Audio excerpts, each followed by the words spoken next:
我现在坐在公交车上，我们开在一座桥上。那这个桥呢是建在太湖上，太湖是中国的5大淡水湖之一。如果你把地图缩小看，你还是可以很明显的看到它。然后我刚刚从苏州偏市中心的地方坐公交，然后要到太湖一个最大的岛上。我要坐25站公交，现在大概已经坐了一半了。现在我们终于到站了，然后我要走路去我已经订好的民宿。现在天色还不太晚，所以去民宿稍微安顿一下之后，还可以出去转一转。然后你们看我的背后有一座山，山上还有一座塔。我在这里找到了一种一般住在大城市没有的感觉，就是你可以看到路上的人们会互相打招呼，比如说一个人在这里走，另外一个人骑电瓶车或者摩托车从旁边经过，然后就转头说一声嗨，或者说吃了吗这样的话。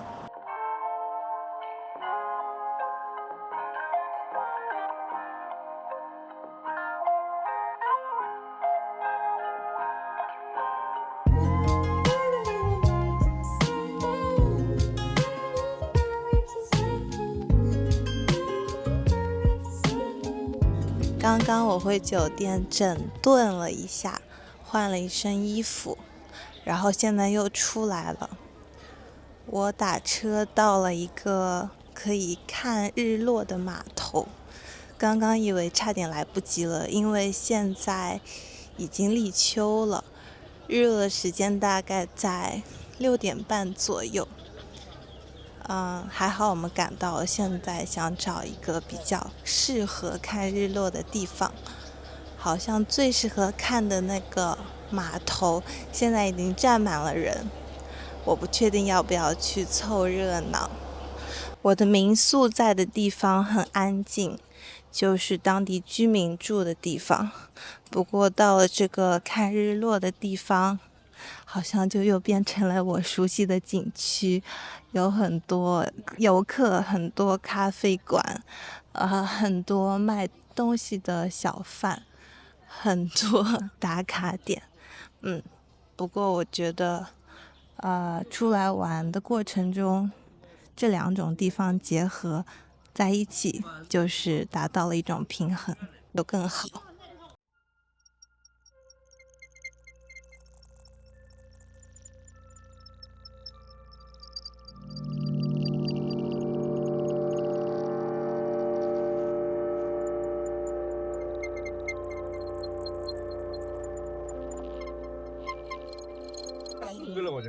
我们现在到了一个都是人的码头，然后从我现在的背后可以看到市中心的一些高楼。不过云挺厚的，不一定能看到落日。不过我现在心态很好，就是看到很好，看不到也无所谓了。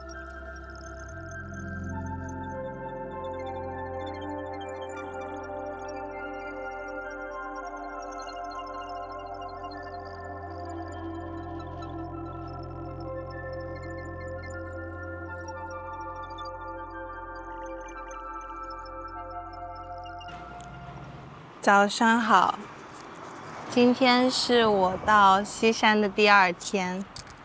昨天没有看到日落之后，就直接去吃晚饭了。今天起得也比较早。这次旅行，短途旅行算是我为数不多的一点计划都没有的旅行。那今天我打算先去我民宿旁边的一个西山最有名的景点，叫灵乌洞。那这个洞里呢，有很多很多石灰岩，据说洞的年龄已经有2亿多年。那它为什么叫灵乌洞呢？是因为以前有一个古人到了这个洞里，他觉得洞里的石头很像树林，然后呢，这个洞的顶又像一个屋顶一样平，所以它就得名了灵乌洞。那我会带你们去看一看。那现在我在从民宿到灵乌洞的小巷上，只要一离开那条全部都是车来来往往的大路，这条小巷就立刻变得很安静。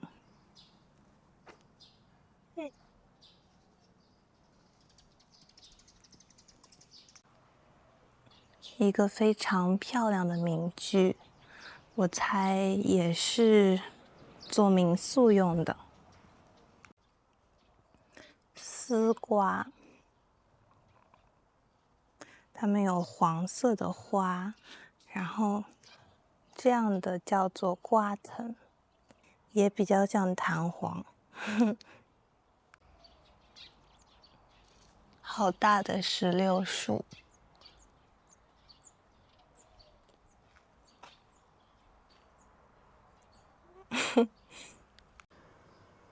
我现在走的这条路是这样的，两旁都是民居，特别安静，好像每家每户都在安静的忙着自己的事一样。我刚刚走到了地图岛的灵乌洞的位置，然后我发现什么都没有，是一片杂草，然后就发现我走错了路，所以其实我地图选错了位置导航，我应该选一个行人的入口，而不是直接选择景区来导航，所以我现在要折返，然后换条路走。本来步行可到的距离变成了1000米，不过也还好，还是可以接受的范围。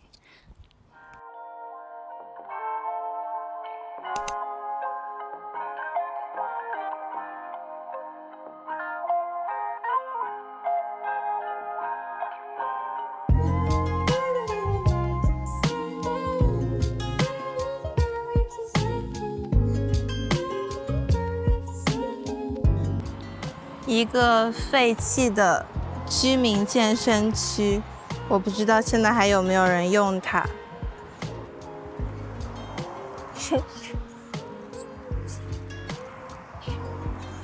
很多老人都喜欢做这项运动，然后这是我小时候最喜欢玩的。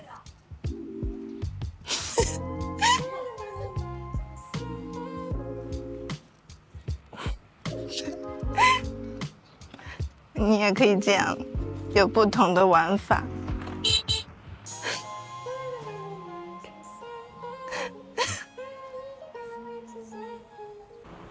我们应该要从这边走进去，这上面写了“天下第9洞天”，就是从右往左读的。天下第9，不知道指的是不是在中国排第9呢？这边走进去，先是一条商业街，应该再走一点就到灵乌洞了。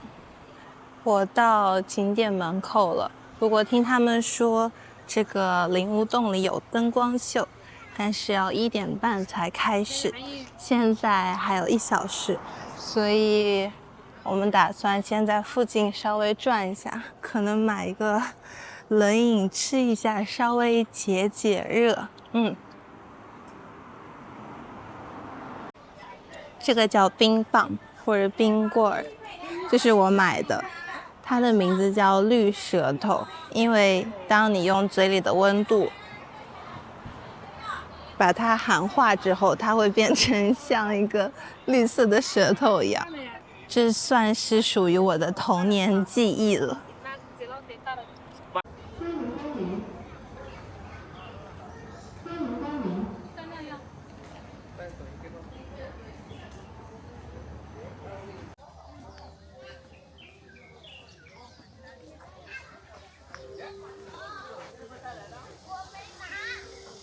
这个地方叫梅海，但是现在看不到梅花，因为已经是夏季了。春天的时候会比较好看。那到春天的时候，这边就会开了一大片一大片的梅花，因为它一望无际，看起来就像海洋，所以有梅海的名字。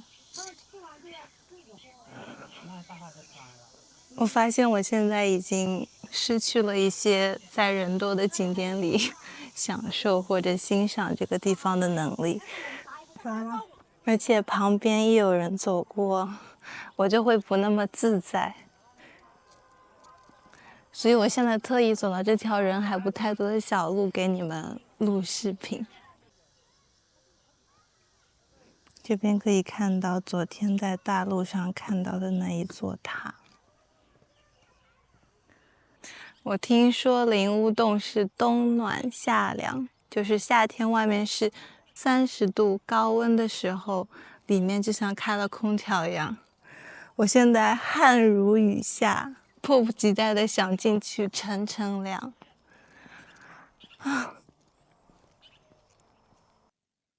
现在我们走的这个地方，有点像一个迷宫。我希望待会儿快到1点半的时候，我们能找到路走出去，然后找到灵乌洞。不过这条路我很喜欢，非常笔直，然后也没有什么人。我现在已经不在意有没有什么特别新奇的景点了。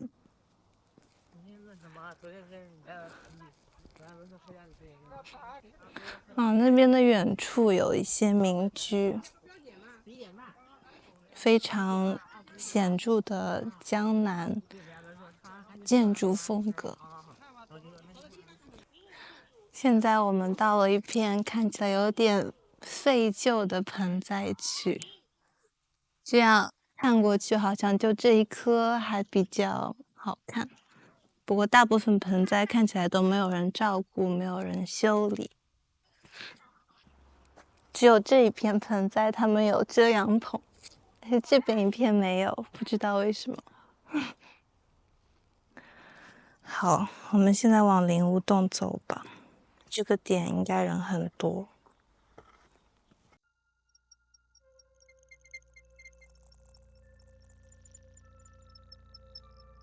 我现在在入口，但是我已经能感觉到里面的凉气了。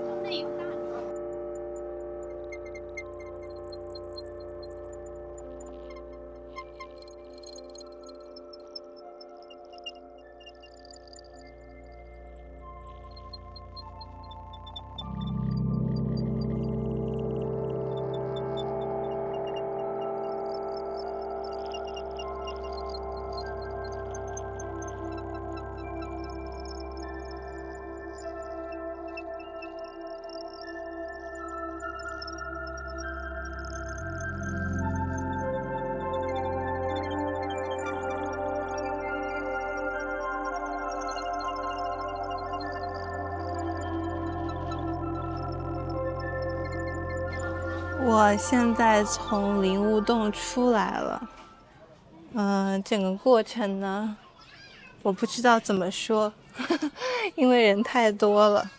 如果人少一点，应该会更有沉浸的感觉。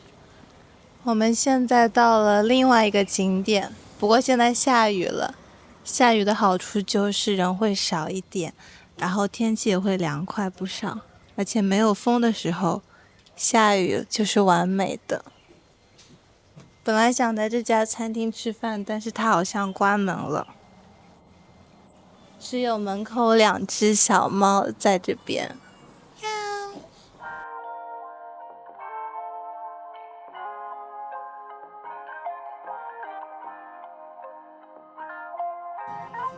现在找到了一个类似于咖啡馆的地方，打算吃点东西填填肚子，再去看一看别的地方，说不定待会雨又停了。我们现在吃完了，然后你们看雨已经停了。刚刚在吃饭的过程中，外面的雨下了2回，先下的特别大，瓢泼大雨，就像水泼出去一样，或者你也可以说倾盆大雨。把一盆的水全部倒出去。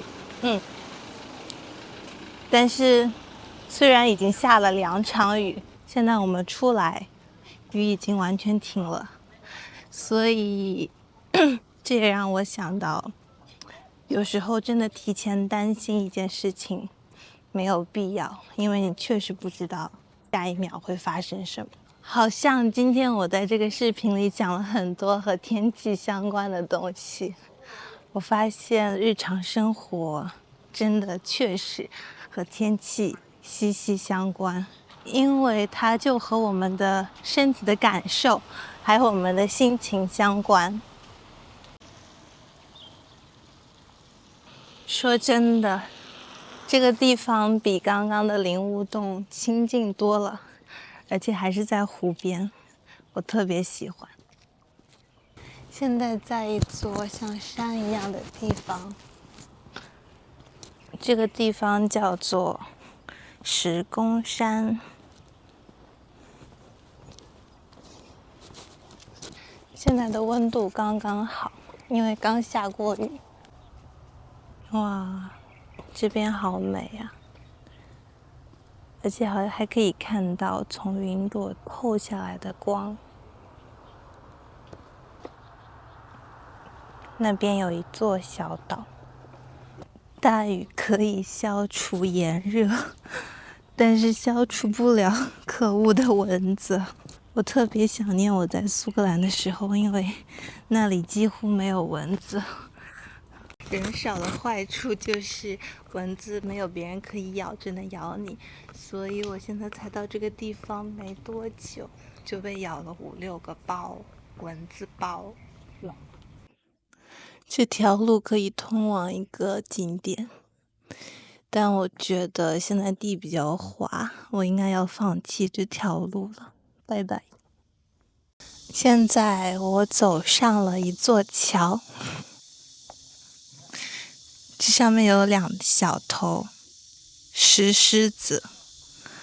刚刚我放弃的那条路线叫做一线天，是很久很久以前因为地壳运动地层产生的裂痕，它就像一条很细很细的线通到天上。那么我现在从桥上走下来，现在我们到了湖边，这是我第一次离太湖这么近。那边远处有个小亭子，亭子旁边是一棵柳树，柳是我中文的名字，所以我一直都特别喜欢柳树。你们可以听到蝉叫吗？今年在中国，蝉叫的声音特别特别响。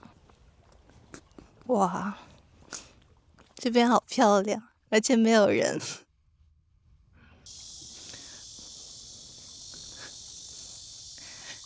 这就是柳树。那在中国的文化里，我们喜欢把它形容成柳树在河里洗它的头发，因为它有长长的头发，它的叶子就像它的头发一样。这边远处还有好几座小岛，也是太湖上的，不过我们现在还在最大的这座西山岛上面。这个小亭子叫做月波蟹，蟹的意思一般就是水边的小房子。这个名字非常有意思，就好像我坐在这个小房子里，慢慢阅读，慢慢欣赏水面的波纹，水面的波浪。这上面还有一个已经生锈的电风扇。我觉得在湖边听着水波一次又一次的拍打着这个岸边，特别让人感觉到安静，好像是他们在倾诉一些什么东西。又下起小雨了。这边有一座寺庙，我觉得我好像来到了一个世外桃源。世外桃源的意思就是在一个喧嚣吵闹，人很多的世界外面有一个小小的世界，那里只属于你，很安静，你想做什么都可以。这边还有一片小湖，太湖旁边的小的湖，就像太湖的孩子一样，而且这里的湖水看起来很清澈。看，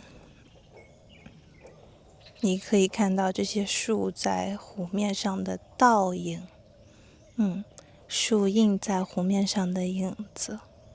我觉得这里是我今天目前为止最喜欢的地方。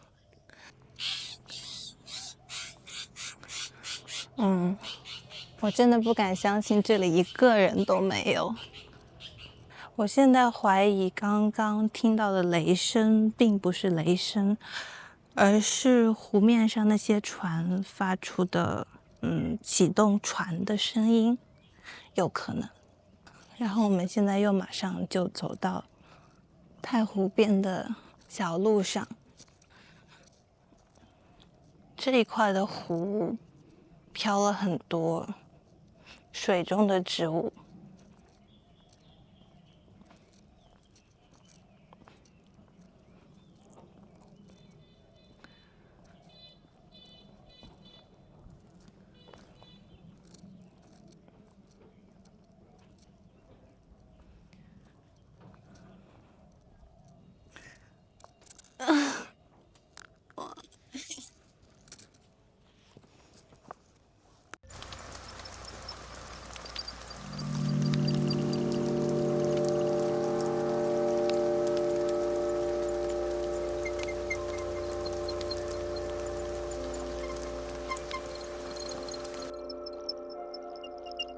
现在我回到民宿了，我们刚刚去了饭店吃晚饭，然后去饭店的路上下了一场超级大的雨，就是你坐在出租车里都可以听到雨点很重很猛烈的打在车子上。然后现在我回到了民宿，我打算休息一下之后去民宿公共的泳池游一会儿泳。在结束这期视频之前，我想跟你们分享一下，这次我带来西山的这本西班牙语诗集，因为你们知道我在非常缓慢的学西班牙语嘛，然后我发现对我比较有用的一种方式就是读诗，就是我不会试着去理解它很深很完全的意思，但是单纯的读它，去记住一些词和一些表达，对我来说就是一种享受。那如果你们感兴趣的话，我可以给你们读一下我今天比较喜欢的一首诗的一部分。如果我有读错的地方，西班牙语母语者可以纠正我。这首诗叫 Romance Somnambulo。 Verte que te quiero verte, verte viendo verdes ramas, el barco sobre la mar y el cabello en la montaña, con la sombra en la cintura, ella sueña en su baranda, verde carne, pelo verde, con ojos de fría plata. Verte que te quiero verte, bajo la luna gitana. Las cosas la están mirando, y ella no puede mirarlas. 好，我今天的视频就到这里结束了。希望你们喜欢这期视频，然后有机会的时候你们也可以来苏州西山玩一玩看一看。那我们下期视频再见吧，拜拜。